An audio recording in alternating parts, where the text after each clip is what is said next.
మనము క్రమంగా చేరి వచ్చి మరి దేవుని ఆశీర్వాదాన్ని పొందుదాం. అలాగే సాయంకాలం బార్పేట్లో మరి సండే స్కూల్ పరిచర్య ఉంది. అలాగే బైచిగేరులో 7 గంటలకు మరి అక్కడ పరిచర్య ఉండగా ఆ పరిచర్య నిమిత్తమై ప్రార్థన చేయండి. అలాగే మంగళవారం మరి మందిరంలోనే సాయంకాలం 7 గంటలకు సిస్టర్స్ మీటింగ్ ఉంటుంది. గురువారం మనకు ఆన్లైన్లో జియో మీట్లో మరి బైబిల్ స్టడీ ఎస్తేరు గ్రంథం ధ్యానం చేస్తూ ఉన్నాం.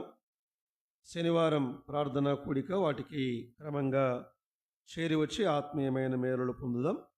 మంచిది ప్రియులారా, దేవుని వాక్యాన్ని చదువుకొని దైవ గ్రంథములో నుండి ఒక చిన్న వర్తమానాన్ని మనం విందాం. ప్రకటన గ్రంథం 8వ అధ్యాయం మనము వరుసగా ధ్యానం చేస్తున్న ప్రకటన గ్రంథం 8వ అధ్యాయం 6వ వచనం నుండి 13వ వచనం వరకున్న భాగాన్ని మనం చదువుకొని ఒక పాఠంగా మనం విందాం. ప్రకటన గ్రంథం 8వ అధ్యాయం 6వ వచనం. ఒక వచనం నేను, మరొక వచనం మీరు. అంతటా 7 బూరలు పట్టుకొని ఉన్న ఆ 7 దూతలు ఊదుటకు సిద్ధపడిరి.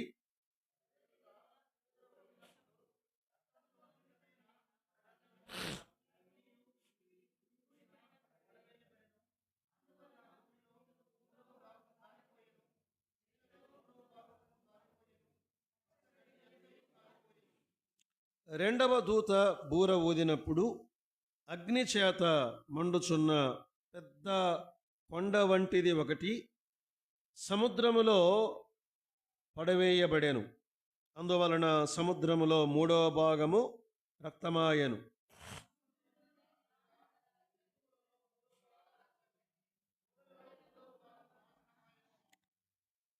మూడవ దూత బూర ఊదినప్పుడు దివిటి వలె మండుచున్న ఒక పెద్ద నక్షత్రము ఆకాశము నుండి రాలి నదుల 3వ భాగము మీదను నీటి బుగ్గల మీదను పడెను.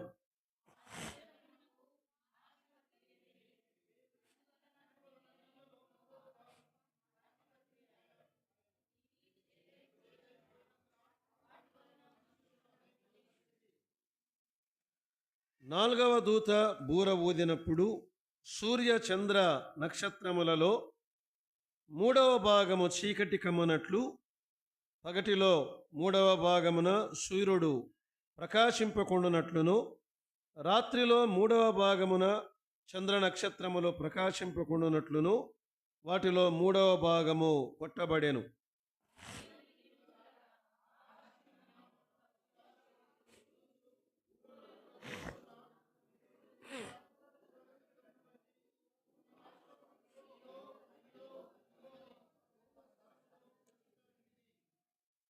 దేవుడి లేఖన భాగాన్ని ఆయన మన వినికిడిలో దీవించునుగాక. ప్రియులారా, ప్రకటన గ్రంథం 8వ అధ్యాయానికి ఒక పేరు పెట్టుకున్నాం, శీర్షిక. ఏమిటవి? మొదటి 4 బూరలు. 8వ అధ్యాయం యొక్క విభజన 3 భాగాలుగా విభజించుకున్నాం. మొదటి 5 వచనాలు పరలోకములో అరగంట నిశ్శబ్దం. 2వ భాగం 6 నుండి 12 వరకు మొదటి 4 బూరలు. 3వ భాగం 13వ వచనం పక్షిరాజు కేక. అదొక పక్షిరాజు ఎగురుచు అయ్యో అయ్యో అయ్యో అని 3 సార్లు పలుకుట 13వ వచనములో గమనిస్తాం. ప్రియులారా, ప్రకటన గ్రంథం మొదటి అధ్యాయములో యేసు ప్రభు వారి ప్రత్యక్షత చూశాం. అలాగే 2, 3 అధ్యాయాలలో సంఘముల మధ్య సంచరించే ప్రభు అయిన యేసుక్రీస్తు వారు. 4, 5 అధ్యాయాల్లో సంఘము ఆకాశ మండలమునకు ఎత్తబడుట, అక్కడ పరలోకములో ఆరాధన. ఆ తర్వాత ఏం జరుగుతాయి అంటే 6వ అధ్యాయము నుండి 18వ అధ్యాయము వరకు 7 ఏండ్ల శ్రమల కాలము. 7 ఏండ్ల శ్రమల కాలము. 7 ఏండ్ల శ్రమల కాలము తరువాత 1000 ఏండ్ల పరిపాలన. 1000 ఏండ్ల పరిపాలన తరువాత నిత్యత్వం. అంటే నేను ఒక ఏమంటారు బ్రాడ్గా ఈ అవుట్లైన్ చెబుతున్నాను. చాలా విషయాలు ఉన్నాయి. 7 ఏండ్ల శ్రమల కాలములో 7 ముద్రలు, 7 బూరలు, 7 ఉగ్రత పాత్రలు, 7 పోలికలు, క్రీస్తు విరోధి ప్రత్యక్షత, అబద్ధ ప్రవక్త ఈ భూలోకం మీదికి వచ్చుట, 666 ముద్ర వేయించుకునుట, 2 సాక్షులు, మహాబబులోను, ఇవన్నీ సంభవాలు ఉన్నాయి.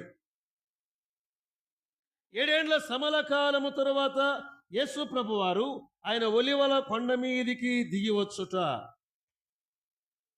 ఆయన ఒలివల కొండ మీదికి దిగి వచ్చిన తరువాత యూదులకు తీర్పు, అన్య జనాంగములకు తీర్పు, ఆ తర్వాత 1000 ఏండ్ల పరిపాలన. 1000 ఏండ్ల పరిపాలనలో యేసు ప్రభువును నమ్మిన మనము ఉంటాము. మహిమా దేహములతో ఉంటాము. మరలా మనం బ్రతుకుతామండి. మహిమా దేహాలు ధరించి 1000 ఏండ్ల పరిపాలనలో మనముంటాము. శరీరముతో ఉన్న అన్యులు ఉంటారు, శరీరముతో ఉన్న యూదులు ఉంటారు. సరే, అవన్నీ మనం వివరించుకుందాం. 1000 ఏండ్ల పరిపాలన తరువాత హర్మెగద్దన్ యుద్ధం. హర్మెగద్దన్ యుద్ధము తరువాత అంత్య తీర్పు, మహాధవల సింహాసనం. ఆ మహాధవల సింహాసనము తరువాత అగ్నిగుండం, పాతాళం, యుగయుగాల అగ్నిగుండం. మొదటి ఆకాశం, మొదటి భూమి అవి కాల్చబడి నూతన ఆకాశం, నూతన భూమి, నూతన యెరూషలేం, యుగయుగాలు మనం ప్రభువుతో ఉండబోతాం. ఇవి రెండవ రాకడలో ఉన్న సంభవాలు. ప్రియులారా, 7 ఏండ్ల శ్రమల కాలములో సంఘము ఉండదు.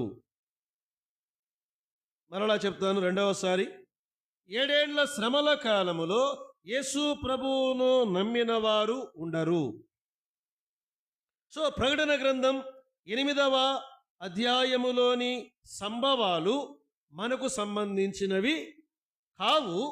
కానీ భవిష్యత్తులో ఏమి జరగబోతున్నాయో వాటిని దేవుడు ముందుగానే మనకు ఆయన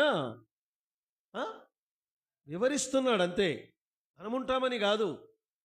7 ఏండ్ల శ్రమల కాలములో మనం ఉండం. సరే, మీకు ఒక గుడ్డి గురించి చెప్తాను. ఎందుకు ఉండము అంటే, నీ శ్రమలు అమ్మా, నీ శ్రమలు అయ్యా, నీ శ్రమలు ఏం మాట్లాడరే, కల్వరిలో అయిపోయాయి. మళ్ళా శ్రమ పడాలంటే ఏంటి? నీ శ్రమలిక లేవు. చూడండి, రోమాపత్రిక 8వ అధ్యాయం 1వ వచనం చెప్పుకొని నేను 8వ ప్రకటన గ్రంథం 8వ అధ్యాయంలోనికి వస్తాను. కాబట్టి ఇప్పుడు ఎవరిలో ఉన్నవారికి క్రీస్తు యేసులో ఉన్నవారికి ఏ శిక్షా విధి లేదు. ఏ శిక్ష లేదు. ఎందుకంటే శిక్ష అంతా ఆయన మీద పడింది కాబట్టి మనకు శిక్ష లేదు. మరి ఎందుకు దేవుడు రాయించాడంటే, మనము ఇవి తెలుసుకొని లోకములో ఉన్న ప్రజలకు దీన్ని వివరించటానికి. అయ్యా, యేసు ప్రభు దగ్గరకు రండి, మీరు రాబోయే శిక్షను తప్పించుకుంటారు. ఇదిగో మీకు బదులుగా ఆయన శిక్ష భరించాడు, మీరు నమ్మండి అని లోకానికి చెప్పడము కొరకు దేవుడు ఆయన వ్రాయించాడు. మంచిది ప్రియులారా, మొదటి 5 వచనాలు ధ్యానం చేశాం. 6వ వచనము నుండి 13వ వచనం వరకు ఈ 4 బూరలు, వాటి అర్థాలు, వాటిలో ఉన్న ఆత్మీయమైన భావాన్ని మనం విందాం.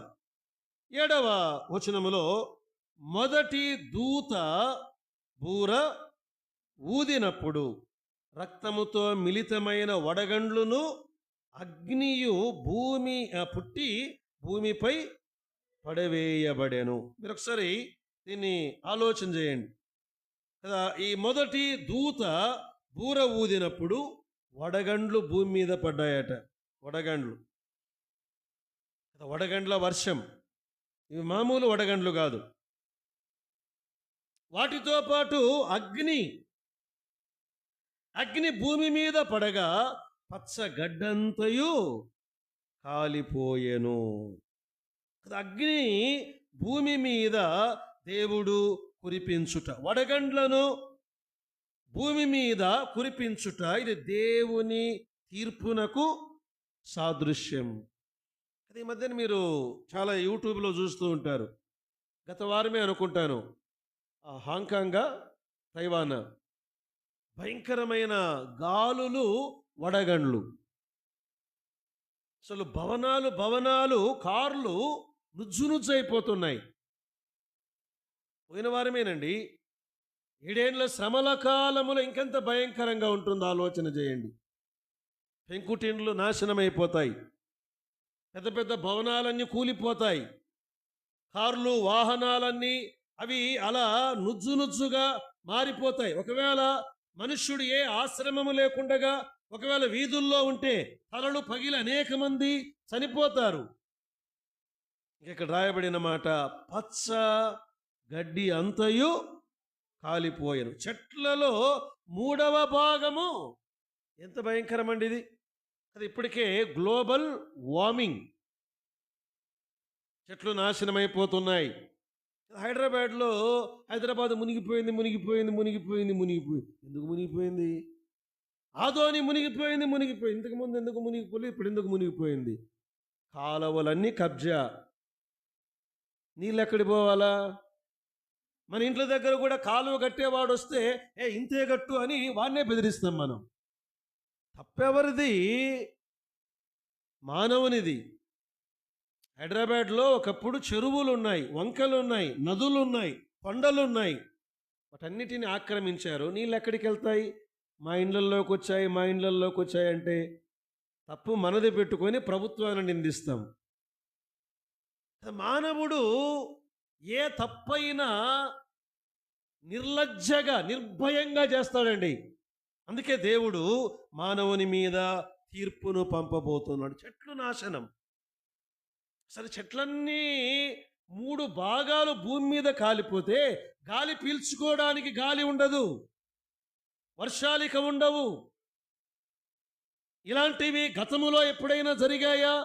నిర్గమాకాండం 9వ అధ్యాయం, ఐగుప్తులో దేవుడు ఐగుప్తీయులకు తీర్పు పంపినప్పుడు జరిగిన సంభవం. నిర్గమాకాండం 9వ అధ్యాయం 23. మోషే తన కర్రను ఆకాశము వైపు ఎత్తినప్పుడు యెహోవా ఉరుములను, వడగండ్లను కలుగా జేయగా వడగండ్లు కురిపించెను.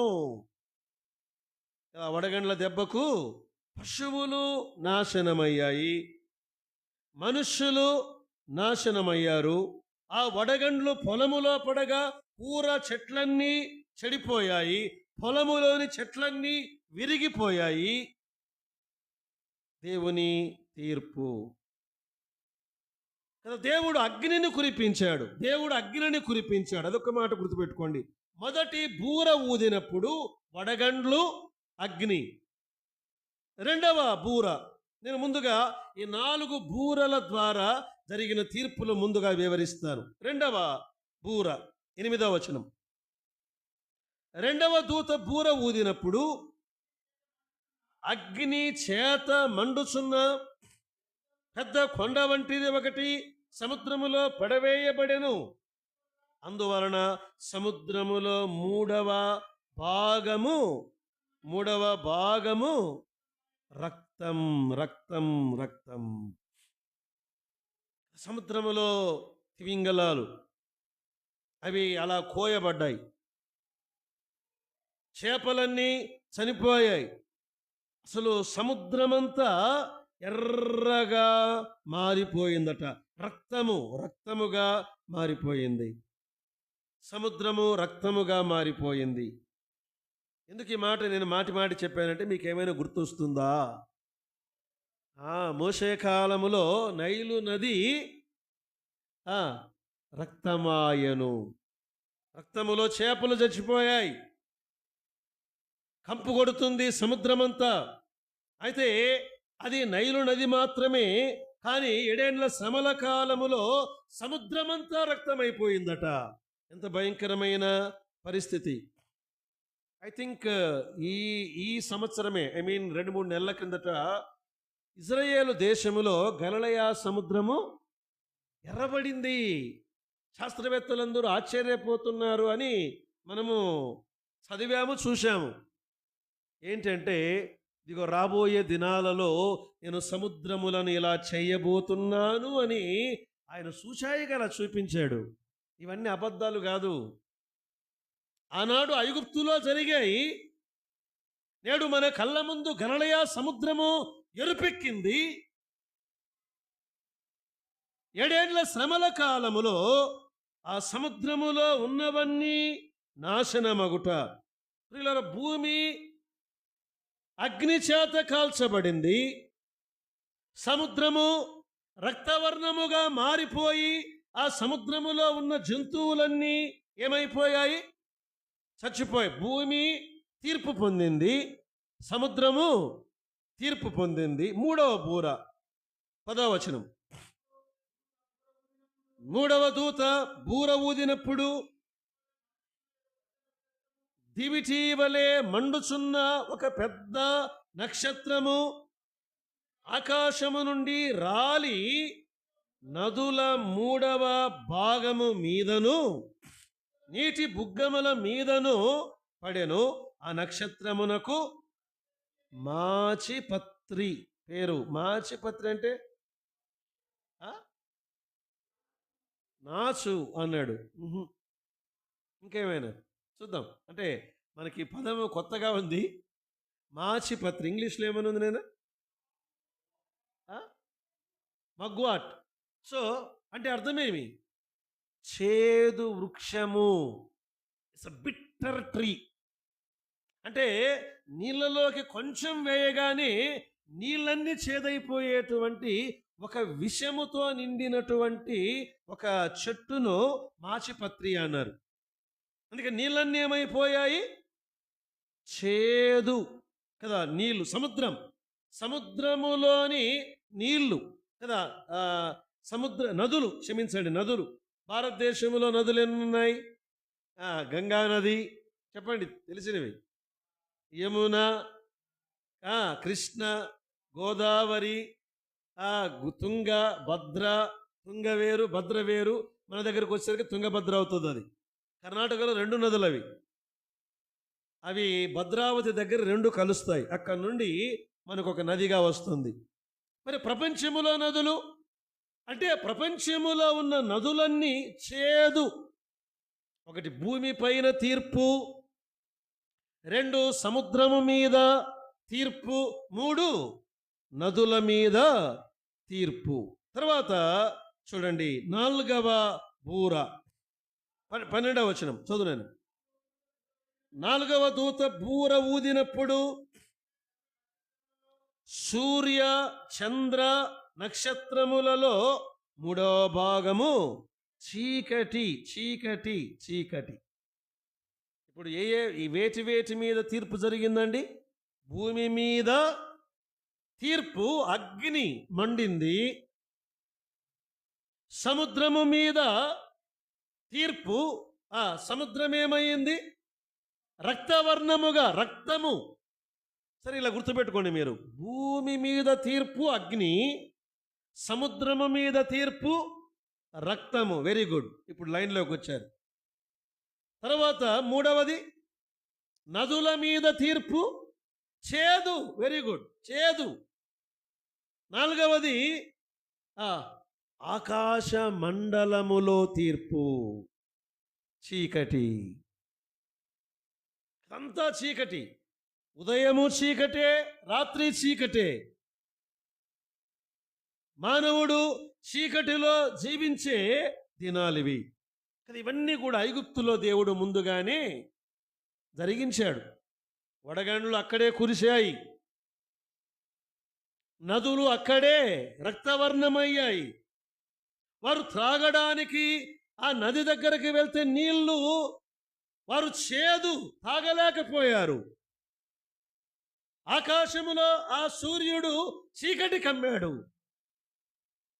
ప్రియులారా, ఇవన్నీ రాబోయే దినాలలో మానవుడు ఆ తరువాత తీర్పును జరిగిస్తాడు. కదా, ఈ దినాల్లో కూడా మాస్టర్స్, లెక్చరర్స్, టీచర్స్ పిల్లవానికి ఏదైనా ప్రాబ్లం ఉంటే ముందు కొట్టకూడదు. పిల్లల్ని కొట్టాలి, ముందు కొట్టకూడదు. కొట్టాలి, ఆ తర్వాత ఆ తీర్పును తప్పించుకునే మార్గమును చూపించి ఒకవేళ లోబడకపోతే, మీకు అర్థమైందా? ఇప్పుడు చెప్తాడు పిల్లోడు అంటాడు, వాడికి అర్థమయ్యేటట్లు చెప్పాలి. నీకేమో పాండిత్యం దండిగా తెలుసు. ఇప్పుడు నేను ఒక్కొక్క పాయింట్ చాలా విషయాలు నాకు తెలుసు, బట్ కన్సైడ్ చేసి చెప్తున్నాను, ఎందుకంటే మీకు అది చాలు అని. కదా, వాడికి అర్థమయ్యేటట్లు చెప్పాలి. ఆ తర్వాత వానికి శిక్ష. ఆఖరికి వాడు నేర్చుకోకపోతే, లోబడకపోతే, మీరు బైబిల్ గ్రంథములో జరిగిన తీర్పులను గురించి మీకేమైనా గుర్తున్నవి చెప్పండి. పాత నిబంధనలో దేవుడు తీర్పు తీర్చిన తీర్పులు మీకేమైనా తెలిసినవి, మీకు మనసులో ఉన్నవి ఏమైనా చెప్పండి. నేను మీకు దాన్ని ఎలా దేవుడు విడిపించాడో చెప్తాను మీకు. నేను చెప్పరా? సొదొమ గొమొర్రాల మీద అగ్నిని కురిపించి, ఇంకొంచెం ముందుకు వెళ్దాం, అది వద్దులే, అది కూడా వద్దాం. జల ప్రళయము రప్పించడానికి ముందు అకస్మాత్తుగా రాత్రి పడుకున్నాము, రామ్జల నీళ్ళన్నీ మా ఇంట్లోకి వచ్చాయి. అట్లా ఉండదు. అప్పుడు 120 ఏండ్లు నోవహు ద్వారా నీతిని ప్రకటించాడు. మానవుడా, దేవుడు తీర్పు పంపబోతున్నాడు, మీరు ఓడలోనికి రండి. దేవుడు జల ప్రళయాన్ని పంపించబోతు నవ్వారు. మన అమెరికాలో ఒక యవనస్తుడు మైక్ పట్టుకొని స్వార్థను ప్రకటిస్తుండగా అమ్మాయిలు హాఫ్ నేకెడ్గా డ్రెస్సులు వేసుకుని వచ్చి ఇలా డ్యాన్స్ చేస్తూ ఎగతాళి చేస్తుంటే మరికొంతమంది వెళ్ళి యవనస్తులు అబ్బాయిని కొడుతున్నారు. సరే, అబ్బాయి ఏం చేశాడు తెలుసా? అలా మళ్ళా దెబ్బలు తిని మళ్ళా ప్రకటించాడు, యేసు ప్రభు మిమ్మల్ని తాగుడు నుండి విడిపిస్తాడు, మత్తు పదార్థాల నుండి విడిపిస్తాడు. వీధుల్లోనికి వెళ్ళిపోతున్నారు యవనస్తులు మైకులు పట్టుకొని. అమెరికా చాలా దుస్థితిలో ఉండగా వాళ్ళు ప్రాణాలకు తెగించి వాళ్ళు స్వార్థను ప్రకటిస్తున్నారు. అనేక మంది తన ప్రాణాలు ఇవ్వడానికైనా తెగించారు. అలాగే నోవహు ముందు స్వార్థను ప్రకటించాడు. రండి కురిపించటానికి ముందు దేవుడు అక్కడికి ఎవరిని పంపాడు? లోతును పంపాడు. లోతు సాక్షిగా ఉండాలి అక్కడ. లోతు నీతిమంతుడండి. అబ్రహాము దగ్గర ప్రార్థన నేర్చుకున్నవాడు, అబ్రహాము దగ్గర దేవుని వాక్యము నేర్చుకున్నవాడు. వాళ్ళ దగ్గరికి వెళ్ళి వాళ్ళలా డ్యాన్స్ వేయడం ప్రారంభించాడు. మనం కూడా ఆడికెళ్తే ఆడ డ్యాన్సు, ఈడికెళ్తే ఈడ డ్యాన్సు అంటే నువ్వు నమ్మిన వ్యక్తివి కాదు కదా. నీ ఐడెంటిటీ నువ్వు చూపించాలి. నీవున్న స్థలములో, నీవున్న కాలేజీలో, నీవున్న ఉద్యోగం చేసే స్థలములో, నీవున్న గ్రామములో నీవు ఐ యామ్ రైచస్ అని చెప్పాలి. నేను నీతిమంతుణ్ణి, నేను నీతిమంతురాలిని, నేను యేసు ప్రభు బిడ్డను.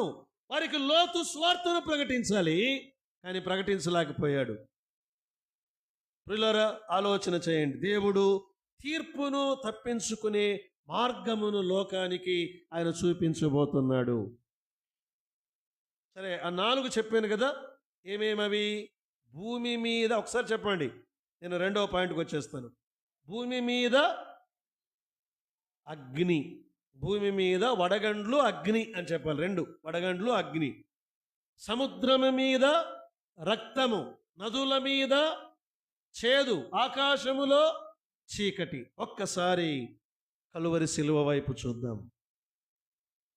మానవునికి తప్పించుకునేటువంటి మార్గము ఎక్కడ అంటే శిలువలో యేసు క్రీస్తు ప్రభువారు ఆయన అగ్నిని తన పైన వేసుకొన్నాడు.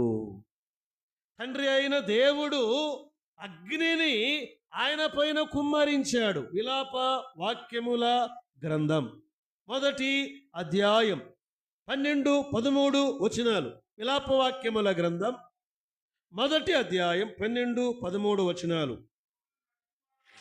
త్రోవను నడుచువారులారా, ఇలాగు జరుగుట చూడగా మీకు చింతలేదా? యెహోవా తన ప్రచండ కోప దినమున కలుగజేసిన శ్రమ వంటి శ్రమ మరి ఎవరికైనాను కలిగినదో లేదో మీరు నిదానించి చూడుడి. ఏమిటంట? ఆ శ్రమ వంటి శ్రమ యెహోవా ప్రచండ కోప దినము. అసలు సిలువలో యేసు ప్రభు వేలాడిన రోజంట అది దేవుని ప్రచండ కోపదినం. ఏం చేశాడు ఆయన? 13వ వచనం, పరము నుండి ఆయన నా ఎముకల మీదకి అగ్ని ప్రయోగించి ఉన్నాడు, అది ఎడతెగక వాటిని కాల్చుచున్నది. ప్రభు యేసుక్రీస్తు ప్రభువారు మనందరి అగ్నిని ఆయన భరించాడు. నేను ఇలా చెప్పాలనుకుంటున్నానండి. సొదమ గొమొర్రాల మీద కురిపించవలసిన అగ్ని ఆయన భరించాడు. నీ మీదికి నా మీదికి రావలసిన అగ్నిని ఆయనే భరించాడు. 7 ఏండ్ల శ్రమల కాలములో మానవుల మీదకి రాబోయే అగ్నిని ఆయనే భరించాడు. మరి ఎందుకు సొదమ గొమొర్రా ప్రజలు శిక్షించబడ్డారంటే వారు నమ్మలేదు. నేను ఒక మాట చెప్దామనుకుంటున్నాను ఇక్కడ. అమ్మా అయ్యా, మనము పాపము చేసినందుకు శిక్ష కాదు. మీకు అర్థం కావడానికి మళ్ళీ చెప్తున్నాను. మనము పాపము చేసినందుకు శిక్ష కాదు. మన పాపానికి శిక్ష ఆయన భరించేశాడు, అయిపోయింది. మనం ఆయన నమ్మనందుకు, యేసు ప్రభువును నమ్మనందుకు శిక్ష. యేసు ప్రభువును నమ్మండి. లోకానికి మనము చెప్పాలి, యేసు ప్రభువును నమ్మండి.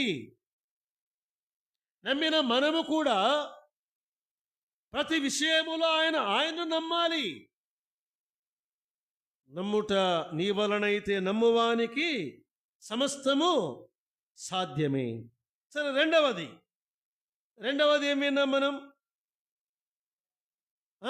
రెండవది ఏం విన్నామండి?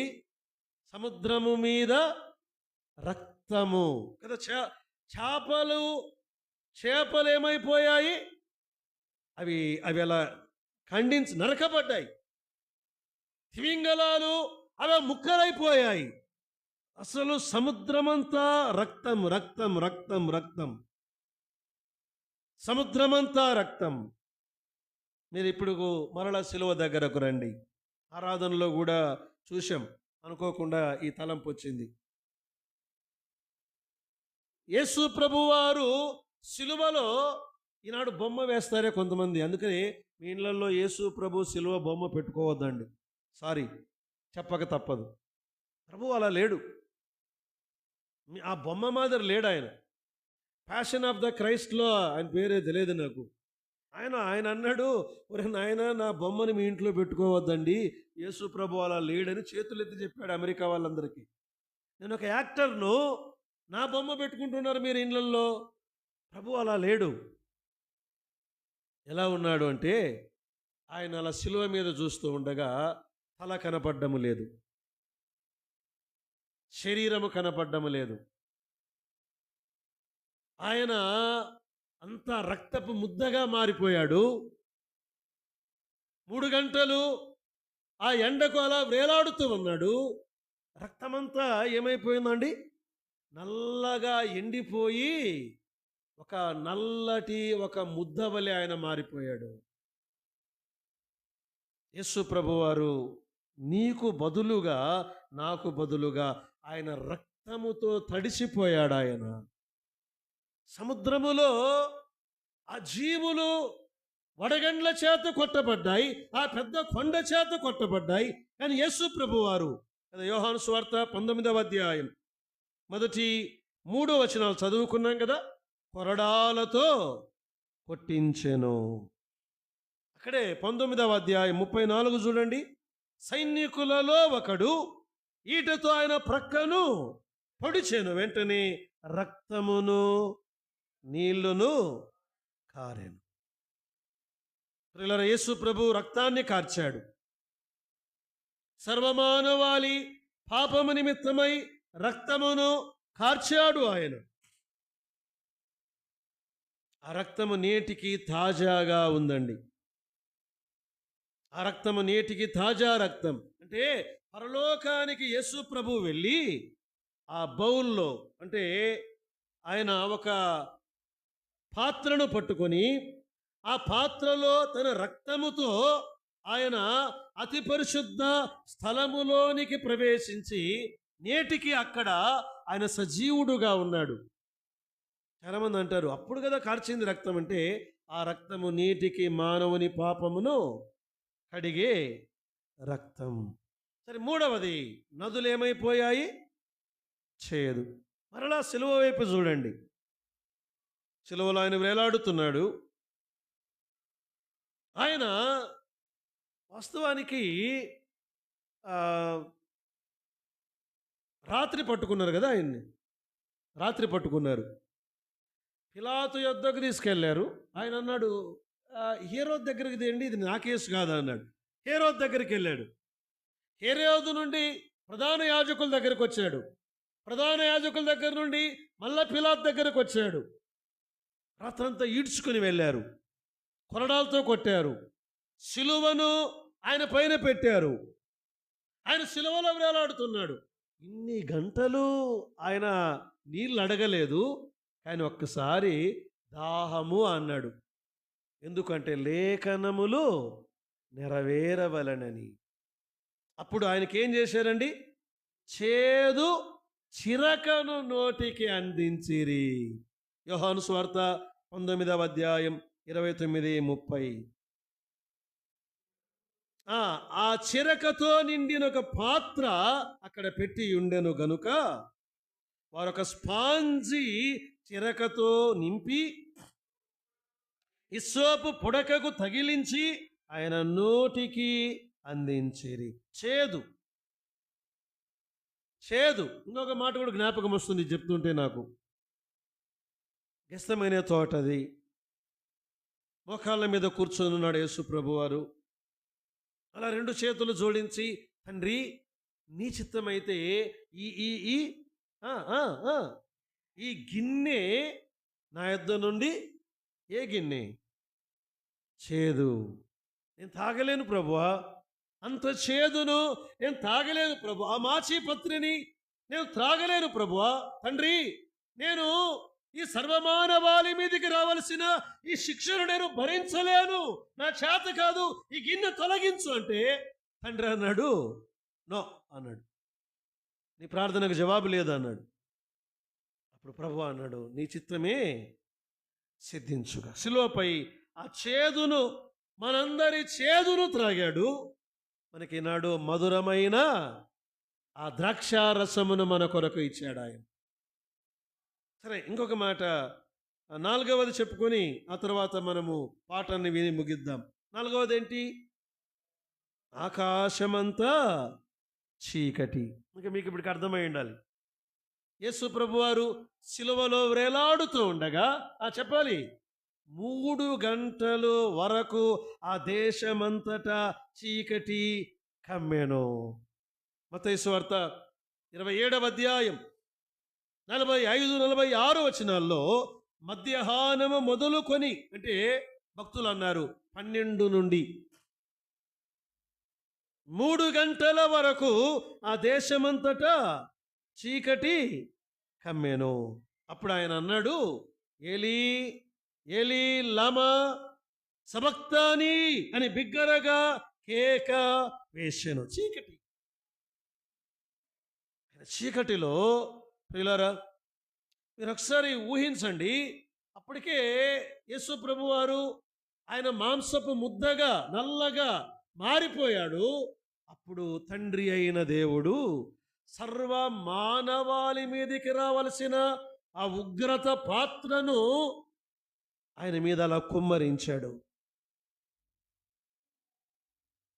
మొదటి మానవుడు మొదలుకొని ఆఖరి మానవుని పాపమంతా ఒక్కసారిగా ఆయన పైన కుమ్మరించబడింది.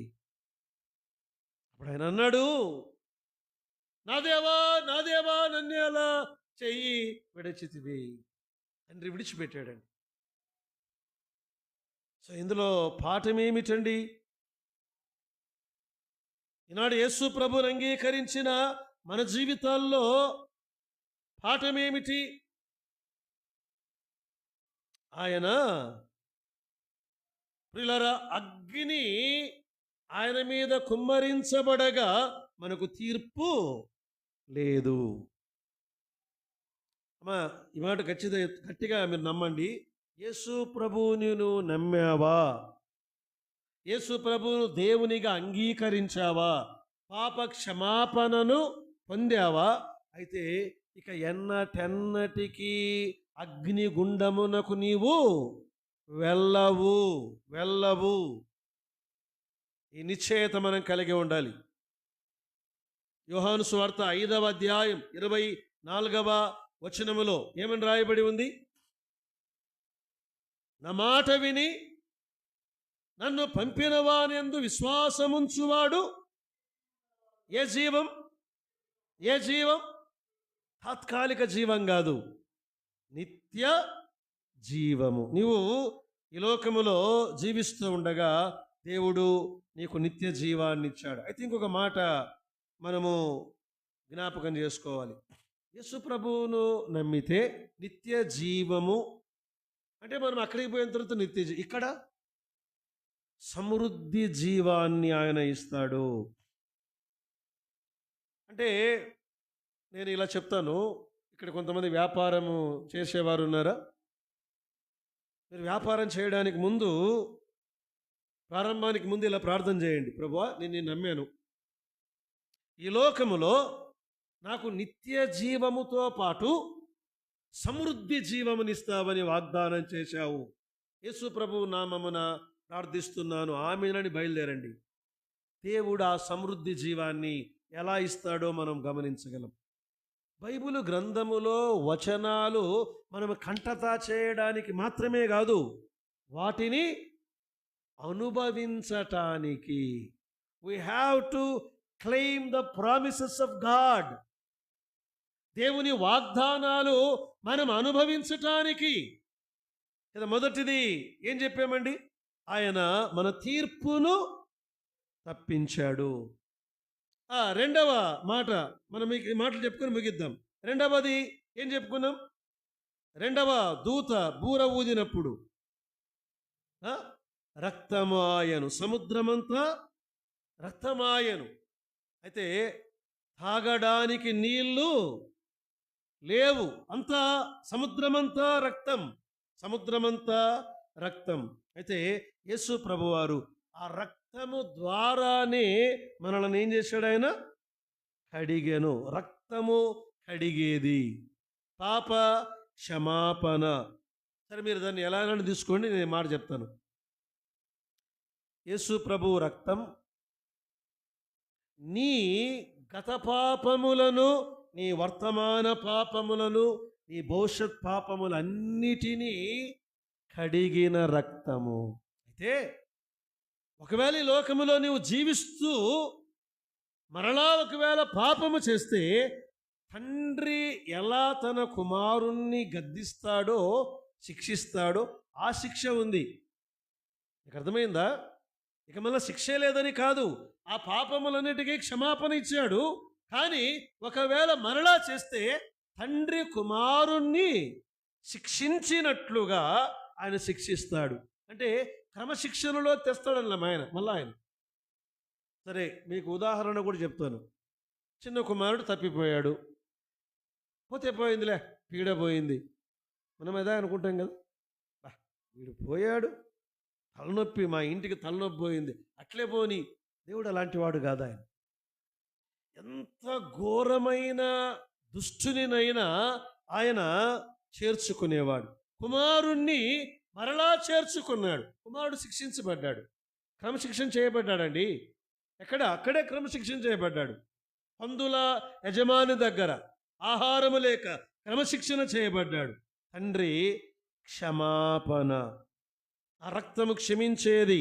ఇక్కడ పాఠం ఏంటంటే, వినండి వినండి, ఈనాడు చాలా కుటుంబాలు క్షమాపణ లేకుండా ఎక్కడికి వెళ్తున్నాయి? కోర్టుకు వెళ్తున్నాయి. క్షమాపణ అనేది క్రైస్తవ జీవితములో అగ్రభాగం.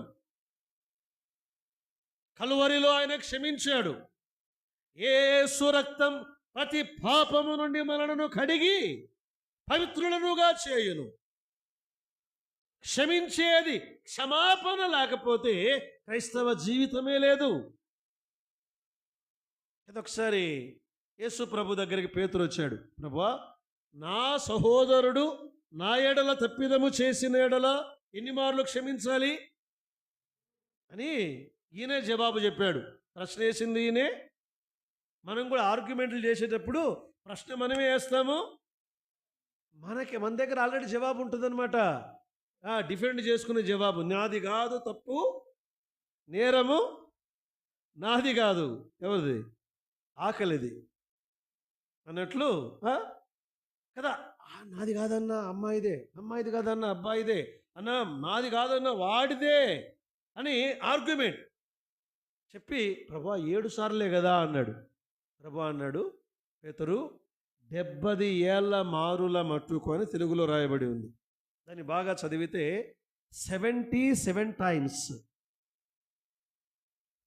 7 7 7 7 7 7 7 7 7 7 7 జా 7 7 జా 7 7 జా 7 7 జా 7 70 times అంట. మీరు 70 into 7 లెక్కేద్దండి. 7 into 7 into 7 into 70 సార్లు. ఏ క్యాలిక్యులేటర్లో అది సంఖ్య రావట్లేదు, అసంఖ్యాకం కదా. యేసు ప్రభు వారు ఆయన రక్తము ద్వారా మనకు క్షమాపణను ఆయన అనుగ్రహించాడు. మరి మూడవ చేదు, ఈనాడు మనకు మధురమైన జీవితాన్ని ఆయన అనుగ్రహించాడు. చేదు తీసివేశాడండి. కానీ చాలాసార్లు మన జీవితాల్లో కొన్ని చేదైన, చెప్పండి డ్యాష్, నేను అలా డ్యాష్, చేదైన రాత్రి అదే గుర్తొస్తాయి, కూర్చుంటే అవే గుర్తొస్తాయి. ఏమి ఇలా చేదైపోయింది నా జీవితం? ఎవరైనా అన్నారా ఈ మాట? మీరు కాదు, బైబిల్ గ్రంథంలో నయోమి, నన్ను నయోమి అని పిలువకండి, నన్ను మారానండి. నేను మధురంగా ఉన్నదాన్ని నా భర్తను కోల్పోయాను, కుమారులను కోల్పోయాను, నా జీవితం చేదైపోయింది. కానీ ప్రభు ఎలా టర్న్ చేశాడు తెలుసా అండి? బోయజు అక్కడికి వచ్చాడు, బలవంతుడు. ఎవరా బోయజు? మన పరలోకపు యేసుక్రీస్తు ప్రభువారు మనందరి హృదయాల్లో చేదును పికిలించి తీసివేయును గాక. ఆమేన్. చేదును ధ్యానం చేయకండి, తీసేయండి. చాలాసార్లు అప్పుడప్పుడు ఉందా అంటుంటుందిలే, రాత్రి టక్కని నిద్రపోతుంది అంటే టక్కని నిద్రపోతుంది, మరి అంతే. ఎందుకంటే అయిపోయింది. గతం గతః నా గతః. నువ్వు గడిచిపోయిన నిన్నటిని గురించి స్టడీ చేసి నోట్స్ రాసి, ఏది నిన్నటిని గురించి కామెంటరీ రాసి ఏం చేస్తావు? Live it. అయిపోయింది. గతాన్ని దేవుడు తీసివేశాడు. ఆ మోయాబు అనుభవాలు తీసివేశాడు. బోయజు ద్వారా జీవితాన్ని ఆయన మధురముగా మార్చేవాడు. మీరు ఒకసారి సమరయ స్త్రీ దగ్గరికి వెళ్ళండి. అమ్మా, నువ్వు ఇప్పుడు ఎలా ఉన్నావంటే ఆమె అంటుంది, నా ప్రభువు నాకు జీవజలములను ఇచ్చాడు. రక్తస్రావ రోగము కలిగిన స్త్రీ దగ్గరికి వెళ్ళండి. అమ్మ, నీ జీవితం ఎలా ఉంది? నేను స్వస్థపరచబడ్డాను. ఎవరి ద్వారా? నజరేయుడైన యేసు ద్వారా. 4వ దూత బూర ఊదినప్పుడు ఏం జరిగిందండి? చీకటి. ఈనాడు మన జీవితాలు చెప్పండి, ఇంక ముగిద్దాం. వెలుగు. అసలు ఇంకా చెప్దాం, మన మన మన మనకు దేవుడు వెలుగును ఇవ్వలేదు. ఆయన ఎలా చెప్పాలి నేను, మనకు వెలుగునివ్వలేదు ఆయన, మనమే వెలుగైపోయాము. అర్థమైందా? నీవే వెలుగు. నిన్ను వెలుగుగా చేశాడు ఆయన. నీవు వెలుగు. చూడండి, ఆఖరిగా ఈ వచనం చదువుకుని ప్రార్థన చేద్దాం. ఎఫెసీ పత్రిక 5వ అధ్యాయం 8-9 వచనాలు. మీరు పూర్వమందు చీకటి అయి ఉంటిరి, ఇప్పుడైతే ప్రభువు నందు వెలుగు. వెలుగు. మీరు వెలుగు. నీవు వెలుగు. అంటే అంత చీకటి ఉంది, నీవు వచ్చి నిలబడ్డావు. అంత చీకటి ఉంది, నీవు వచ్చి నిలబడ్డావు. అక్కడ ఉన్న వాళ్ళకంతా ఏం కావాలి? ఆటోమేటిక్గా నీ వెలుగు ద్వారా వాళ్ళందరికీ చీకటి తొలగిపోవాలి. మీకు అర్థమైందా? ఈనాడు చాలామంది ఏం చేస్తున్నారంటే, అన్న ఆ చర్చికి పోయే వాళ్ళు క్రైస్తవులే అన్న, మా ఊర్లో ఉండేది క్రైస్తవులే, ఇక్కడ ఉండేది క్రైస్తవులే, వాళ్ళకి ఏం చెప్తాం మనం అంటే, నీవు అర్థం చేసుకో, నీ వలే వారు వెలుగయ్యారా?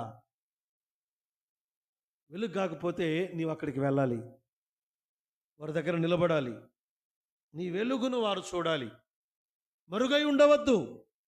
నీ వెలుగు చేత వారు వెలిగించబడాలి. అసలు నీవు వెలుగు, ఇంకొక వెలుగును దేవుడు నీ చేతికి ఇచ్చాడు. నీ వాక్యము వెలుగు. నీ వాక్యము నా త్రోవకు వెలుగు కదా. ఆ వెలుగును చేత పట్టుకొని ఇంకో మాట చెప్తాను, వెలుగు రాజ్యములోనికి మనలను వారసులనుగా చేశాడు. కాబట్టి మరలా చీకటిలో ఉండక చీకటిలో ఉన్న వారికి వెలుగునిద్దాం. ప్రియ సోదరి సోదరుడా, ప్రభువు నమ్మిన నీవు ఒకసారి నీ చుట్టూ చూడు. నీ బంధువులు ఇంకా ఎవరైనా చీకట్లో ఉన్నారా? నీవు వెళ్ళి అక్కడ నిలవబడు. నిలవబడంటే ఊరికి నిలబడ్డం కాదు, యేసు ప్రభు అయిన వెలుగయ్యున్న యేసు ప్రభువును వారికి ప్రకటించు. అలాంటి కృప ప్రభు మనకు అనుగ్రహించునుగాక. ఆమేన్. ప్రార్థన.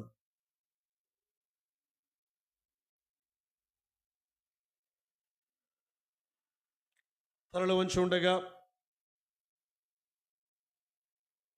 యేసుక్రీస్తు ప్రభువారు సిలువలో ఆయన చేసిన కార్యం ఎంత విలువైనదో ఎరిగావా? దేవుడు నిన్ను వెలుగుగా చేసి ఉండగా ఇంకా నీ తల్లిదండ్రులు, నీ యేసు ప్రభువు నమ్మావు బ్రదర్, అయ్యా నీ తల్లిదండ్రులు వారు ప్రభువు నమ్మని వారుగా ఉన్నారు, ప్రార్థన చెయ్యి, వారికి యేసు ప్రభువును ప్రకటించు. సోదరి, యేసు ప్రభువు వెలుగును ఇంకా అనేక మందికి నీవు ప్రకటించు. కృపగల మా దేవా, మీరు వెలుగైయున్న దేవుడవు. చీకటి గల మా జీవితాలను మీరు వెలిగించారు. మా వెలుగును లోకానికి ప్రకటించటానికి, ప్రసరింప చేయడానికి మీరే కృప చూపించుదురని, మమ్మను దీవించి పంపుదురని యేసుక్రీస్తు ప్రభు నామమున స్తుతించి ప్రార్థించి వేడుకుంటున్నాము తండ్రి. ఆమేన్. కూడిక ముగించబడిందండి. అందరికీ వందనాలు చెప్పుకొని సెలవు తీసుకుందాం.